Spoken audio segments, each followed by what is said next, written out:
À Djewel, aussi à Djewel, depuis quelques années, nous participons au développement des activités économiques où nous avons un périmètre derrière qui fait 55 hectares, une exploitation de 55 hectares. On fait de la riziculture et du maraîchage. Et nous avons des projets assez ambitieux. En ce moment, le périmètre est en réhabilitation. Nous comptons aller dans le développement du fourrage parce que nous avons un parc de bétail assez important où nous avons fait un métissage depuis quelques années, depuis une quinzaine d'années à peu près, ou une vingtaine d'années, de races améliorées avec des Montbéliards, de l'Holstein, avec des gébus locaux, les gébus morts et les gébus peuls, où nous avons accumulé assez d'expérience donc dans la filière laitière et la filière viande. Ce qui fait une somme d'activités locales ici qui nous a encouragés à investir, à beaucoup investir, sachant que les tombées économiques sont assez importantes pour les villageois et pour le pays. Donc conscient déjà également des besoins futurs pour le pays et pour l'international. Nous savons que cette activité-là, activité agro-pastorale, intégration agro-pastorale pourrait être assez importante pour le pays.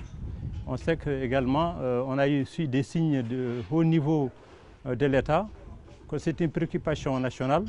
Donc on s'est dit qu'il faut qu'on y aille avec toute vitesse. Ce qui fait qu'aujourd'hui, on a développé également, on a pensé également à l'écotourisme. L'écotourisme également à peu près pour charmer, pour montrer que nous pouvons être bien chez nous pouvons développer chez nous pouvons gagner de l'argent, nous pouvons créer des emplois. Et ce qui est le cas, parce que vous allez regarder déjà aujourd'hui, depuis les 4-5 jours, vous avez à peu près une trentaine de jeunes qui viennent, qui travaillent tous les jours. Chacun repart avec son revenu journalier qui lui permet, qui est content, qui permet déjà de subvenir à ses besoins personnels, en plus des permanents. Ça fait une création d'emplois et donc derrière l'écotourisme, on a pensé à faire ce complexe. Le complexe aujourd'hui c'est plus que c'est la réalité, avec une piscine olympique qui fait à peu près 20 mètres sur 6 mètres, le grand bassin, 20 mètres de long et 6 mètres de large. C'est une grande piscine avec 2 mètres de profondeur. Vous la trouvez rarement, une piscine de ce genre, ni à Nouakchott, ni sur la Petite Côte, ni ailleurs d'ailleurs. Donc ce qui fait qu'on s'est dit, ce que les autres font chez eux, ils investissent pour attirer les gens à venir chez eux, il faudrait également qu'on fasse pour ça, qu'on montre à nos populaires, nos parents, qu'ils peuvent gagner leur vie ici, et dans les gens, et gagner de l'argent, et être bien. Et le petit bassin derrière, qui fait à peu près 12 mètres, 14 mètres à peu près, avec une profondeur de 1,20 m sur 4 mètres de largeur, et un jacuzzi. Donc assez bien, des équipements de dernière crue qu'on ne trouve pas encore même ailleurs en Europe.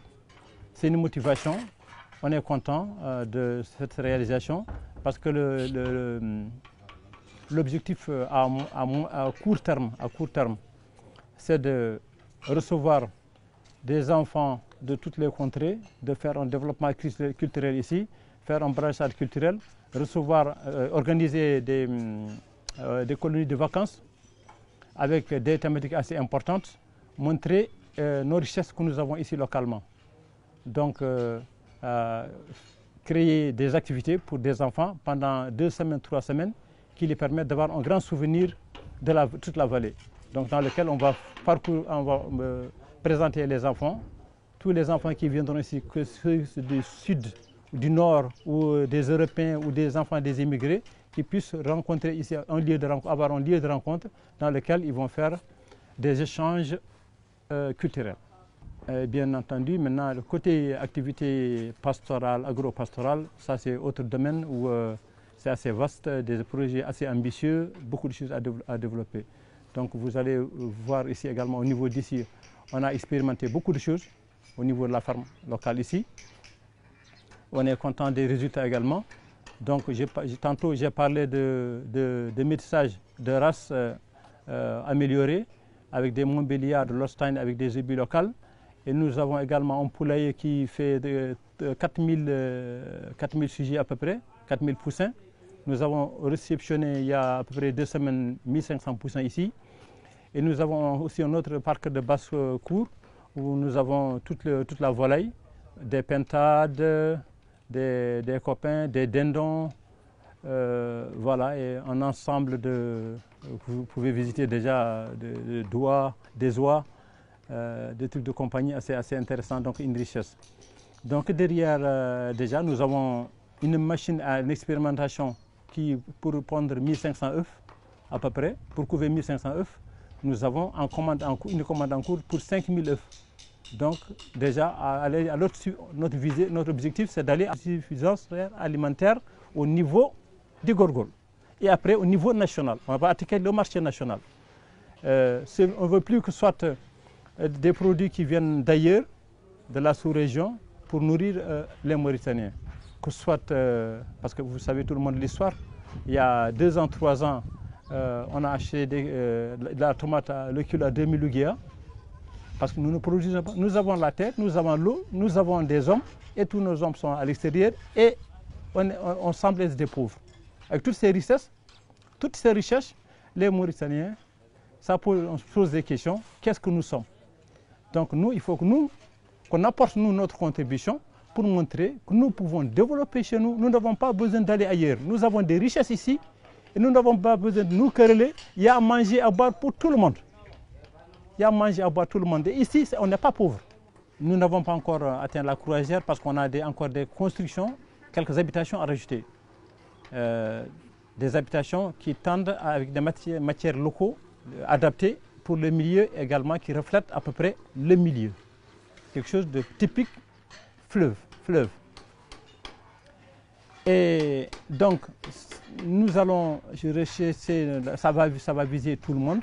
Ça va viser les enfants à partir de 4 ans, 6 ans à peu près, jusqu'aux adolescents, des enfants jusqu'aux adolescents, et en plus les adultes ou des familles. Et les enfants vont se connaître, se mutualiser les uns et les autres suivant les différentes cultures, pendant 2 semaines, 3 semaines à peu près. Donc bien entendu, on demandera une participation des parents.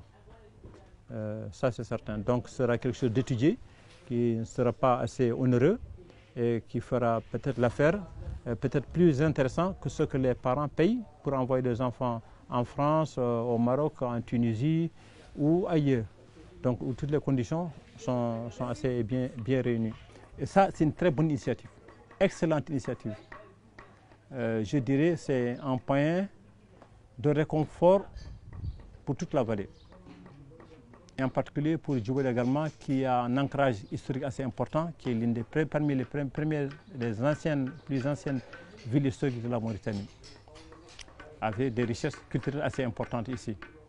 Aujourd'hui, moi je suis aussi content, très content, comme tous mes compatriotes qui sont venus de l'étranger. Il y a beaucoup qui sont venus de l'étranger pour la circonstance spécialement. J'avoue que, sans cacher nos sentiments, tout le monde, tous les Djoulois sont fiers, sont contents, sont très contents. On attend de ça des retombées économiques assez importantes. Par rapport à déjà nos ressources locales ici, parce que rien que Djoulois seulement a plus de 4000 Djoulois, propres Djoulois, a plus de 4000 hectares de terre, 4 à 5000 hectares de terre à peu près. Donc il y a l'agriculture à développer, il y a l'élevage à développer, et bien entendu d'autres activités commerciales également, que Djoul soit un point d'échange assez important. Et pour le nord, le sud, vu la position géographique. Si on investit ailleurs, on nous dira, même quels que soient les biens qu'on met ailleurs, on nous dira toujours vous êtes étranger. On vous montrera toujours vous êtes étranger, où que vous allez.